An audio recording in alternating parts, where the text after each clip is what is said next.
ESG 컨설팅 하신 기업의 사례에 대해서 사례를 들어서 설명 좀 부탁드릴게요. 돌이켜보면은 많은 이제 기업들을 컨설팅을 했는데, 이제 기억에 나는 그 업체들이 좀, 뭐, 말씀을 좀 드리면, 한 업체는, 김해에 있는 업체였어요. 그래서 이제, 그 어떤 중공업사의 협력사 업체였는데, 처음에 이제 ESG 컨설팅을 처음 시작할 때는 이걸 도대체 왜 해야 되는 건지, 그런, 전혀 이제 그런 거를 가지고 있지 않았었어요. 그래서 상당히 좀 어려웠었죠. 근데 이제 그 원청사가 하라고 하니까 억지로 한 거예요. 그 기업은. 그 이제 중공업사에 부품을 납품하는 업체였는데, 그래서 ESG를 해야 되는 이유부터 해서 설명도 설명이지만 그거를 진단을 할 때부터 달라붙어서 그 해주고 그랬더니 그 담당을 했던 그 본부장이 계시거든요. 이 본부장이 나중에 ESG 전도사가 돼 버렸어요. 너무나 이제 그 컨설팅을 받고 배운 게 너무 많다라고 해서, 그래서 그 김해 지역 공단에 설명회를 또 가져서 그 김해 지역에 있는 그 중소기업들이 또 ESG를 할 수 있도록 그렇게 또 전파까지 해서 그분이 또 나중에 자랑을 하시더라고요, 저한테. 그래서, 그래도 조금이나마 그 컨설팅을 통해가지고 이렇게 도움을 줬다라고 생각하니까 좀 보람을 좀 느꼈던 게 좀 그런 생각이 좀 들기도 하고요.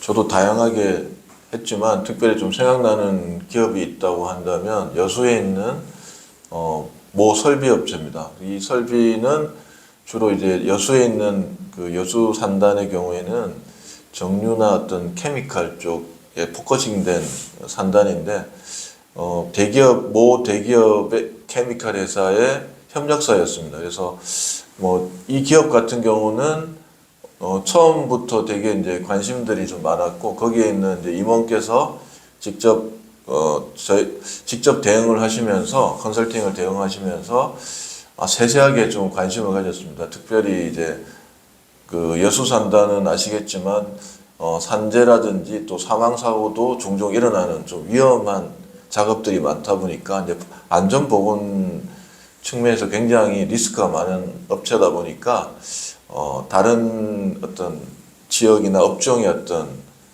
비해서 이제 산재율들도 좀 비교적 많은 편이었고, 마침 제가 그 컨설팅을 방문했을 때도 그 전날인가 또 사망사고가 인근 기업에서 있을 정도로, 그래서 안전보건 부분에 대해서 굉장히 관심이 있었고, 마침 이제 ESG 경영이 안전보건의 측면에서도 굉장히 중요한 부분이었기 때문에 임원분도 굉장히 적극적으로 참여를 했고, 당연히 이제 개선사항들이 좀 많이 나왔죠. 이제 아무리 중소기업이다 보니까.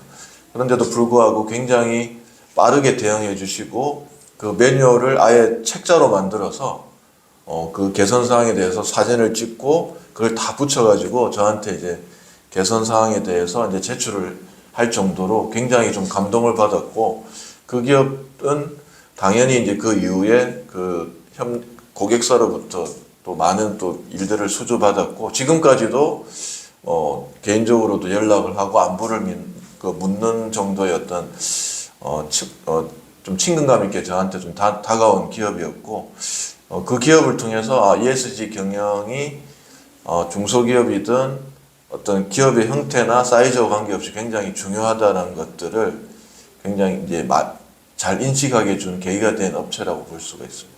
최근에 모 제약회사에 대해서 ESG 컨설팅을 하고 있는데 간략하게 설명 좀 부탁드리겠습니다. 요 회사는 이렇게 매출액이 큰 회사는 아닌데, 모기업이 이제 대기업이다 보니까 대기업군에 분류가 돼서 그런 이제 그 제약회사고요.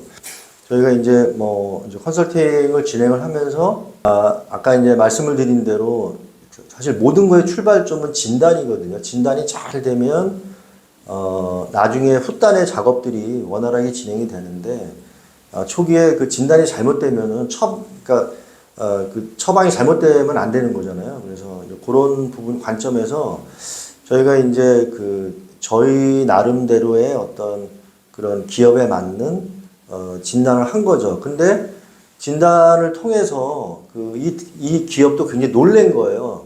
이 기업은 원래부터 예를 들자면 뭐 ISO 37001, 뭐 37301 이런 식으로 보통 이제 그거를 CMS라고 그러는데 Compliance Management System이라고 그래요. 그래서 그런 시스템들을 잘 갖췄어요. 그래서 그들은 내가 이렇게 어느 정도 했기 때문에 진단을 받으면은 그래도 내가 이 정도 수준일 거라고 생각을 했는데 실질적으로 진단을 해보니까 50점도 안 나오는 상황이 된 거죠. 그러니까 굉장히 놀란 거죠. 우리가 이렇게 허점이 많았구나. 심지어는 이 기업은 이제 대기업군에 분류가 돼서 그런 기업임에도 불구하고 실제 진단을 해보니까 그렇게 나왔다라는 거죠. 그래서 그 진단을 통해서 무엇을 개선해야 되는지 이런 것들을 그 기업에 맞게끔 제시를 했고, 아까 말씀을 드린 대로 그런 이제 그 CMS 그러니까 ISO 37301 라고 하는 이제 준법 경영 시스템 이런 인증을 받았음에도 불구하고 그거를 ESG와 통합을 시킨 거예요. 그러니까 CMS와 ESG랑 통합을 해서 새로운 체계를 만든 거죠. 그 부분을 이 제약회사에 맞게끔 제시를 했기 때문에 굉장히 그 회사 입장에서도 굉장히 일단 만족을 하고 그래서 아마 향후에도 같이 이제 이런 이제 프로젝트나 사업을 지속을 하겠다라고는 의향을 지금 가지고 있는 상황이 있습니다. 네, 그 기업에 대해서 뭐 또 추가적으로 말씀을 드리면 공장도 있고 또 연구소가 있다 보니까 안전보건에 대한 관심들이 평소에 많았고 그 담당자도 되게 체계적으로 잘 갖춰져 있는 인력도 갖춰져 있는 기업이었습니다. 그럼에도 불구하고 그 기업이 다른 그 신약 관련된 스타트업을 인수하다 보니까 자사는 나름대로 안전보건 시스템이 잘 갖춰져 있었지만 인수를 한 그 스타트업의 경우에는 인력도 훨씬 적었고 거기에 대한 안전보건 시스템에 대한 어떤 중요성이나 경각심이 아무래도 이제 리소스가 좀 부족하다 보니까 상대적으로 취약했었습니다. 그리고 이제 두 회사가 이제 합병을 한 상태고 얼마 되지 않았기 때문에 이것을 이제 통합적으로 안전관리 측면에서 통합적으로 관리하는 부분들이 이제 조금 부족한 부분이 사실이었는데 이번 이제 컨설팅을 통해서 원래 어떤 자사뿐만 아니고 이제 인수를 한 그 회사까지도 저희가 이제 진단도 하고 또 필요한 부분에 교육을 해서 안전보건 경영 시스템에 대해서 조금 더 체계적으로 좀 들여다볼 수 있도록 해서 예를 들어서 안전보건 측면에서 뭐 중대재해처벌법뿐만 아니고 연구실 같은 경우에는 이제 제약회사 같은 경우나 아니면 화학회사 같은 경우에는 아무래도 위험물이나 또 인체에 잘못된 불순물이 들어갈 경우에는 사람이 심지어 이제 사망에 이를 수 있는 그런 중대한 부분이기 때문에 연구소 안전법에 또 근거해서 어떤 부분에서 이제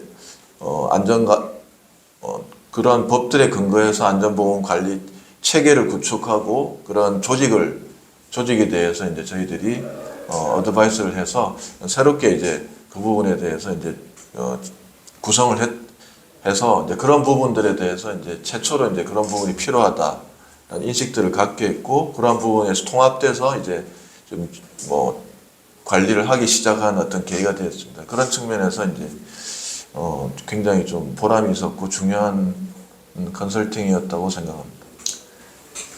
또 이제 추가적으로 말씀을 드리면 그래서 이제 그 회사에 대해서는 기본적으로 이제 진단뿐만 아니라 그 이제 진단을 통해서 저희가 이제 전략을 좀 수립을 했어요. 그래서 ESG 비전도 수립을 하고 그리고 실제 이제 그 전략 향후에 이제 전략 방향 그다음에 로드맵도 수립을 하였고 그다음에 거기에 따라서 KPI를 어떤 항목으로 전사적으로 가져갈 것들 이런 것들을 선별해서 KPI도 일단 수립을 했고 이제 그걸 통해 가지고 이제 이제 회사는 향후에 이제 경영 전략을 ESG에 맞춰서 ESG 경영 전략을 수립할 것입니다. 그래서 이걸 통해서 또 저희가 이제 지속 가능 보고서도 지금 일단 수립을 하였고, 그래서 그렇게 이제 진단과 전략 수립과 지속 가능 보고서를 한 세트로 이렇게